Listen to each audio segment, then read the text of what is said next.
炸了呀！这才是真正的王炸吧！大家好，我是今天没有衣服换的你们的老朋友小居。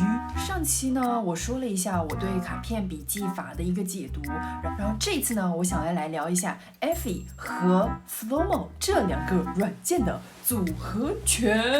其实我使用 Effie 要比使用 Flomo 更早，因为我平常喜欢七七八八写一点乱七八糟的东西，然后当时全网搜索了各种的笔记软件，然后就把它全部都下载下来，就开始试用。试用一段时间以后呢，我就选择了这个 Effie。Effie 对于我来说，它非常的轻便，非常的轻量。为什么这么说呢？它本身我们在写作过程中它就没有广告，然后呢，它就是可以说是打开就能开始写。然后也没有很多的文字格式的要求设置，主要就是为了记录。然后我就把我自己的一些长篇的文章啊，然后一些短小的想法都记录在这个 app 上面。然后呢，当我使用了 Flomo 以后，我就闻到了花香，尝到了甜头，神经病吧！然后我开始习惯把一些想法，就短小的想法记录在 Flomo 的上面。我会定期处理这些小想法，也会直接在 Flomo 里面找灵感，把具体的内容写在 Effie 上面。那总结一下，就是 Flomo 会用来短小的想法、灵感啊、碎碎念啊 ，Effie 就是不用管格式的写，不管是大纲、长文章都可以。有一点哦，如果想要思维导图，这里面也是可以，就是不太好用。如果你们的工作学习会用到很多思维导图的，那你就下个幕布或者是 Xmind 都可以了，就是在这上面没有那么好用而已。我为啥说这个是王炸组合呢？因为我发现这两个结合起来，真的能应用在很多方面呢。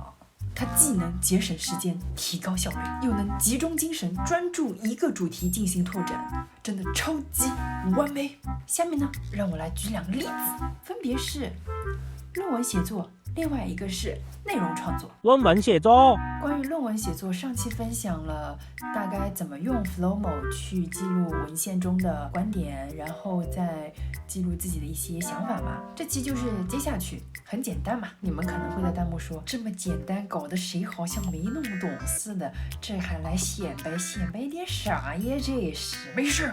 我厚着脸皮就来了。我们不是已经把不同的观点都放在不同的论点池子了吗？噔噔噔噔噔，就放在不同的池子里面，对不对？那因为 Flomo 它本身是一个灵感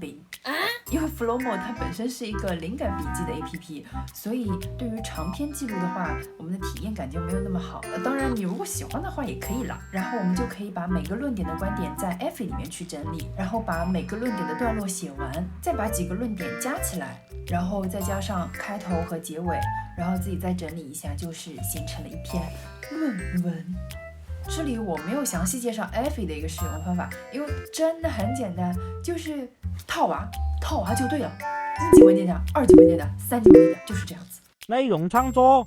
第二个例子呢，就是关于内容创作的，因为我觉得这个组合拳同时能用在内容创作的上面，包括但不仅限于视频创作、播客音频创作，还有文章啊、公众号那些的创作。我们平时会接触到很多的碎片化信息，也会看很多整体的知识、电影啊、书籍啊之类的。那像我之前的话，我就一有灵感，我就会写在哪里呢？我写在随便一张纸上面，也会随便拿起一个本子，我手边只要是个本子，我就写在那上面，擦，然后到时候就没了嘛。它经常会丢，然后因为你随手你不知道把它放在哪里了。然后也试着记过手机，我有记过短信的，把它那个存为草稿，也记过什么微信的一个备忘录，因为分散在很多地方，然后总是不记得去统一的时间统一做整理，然后有的时候还会想，之后再想一下就行了，之后肯定也会想起来，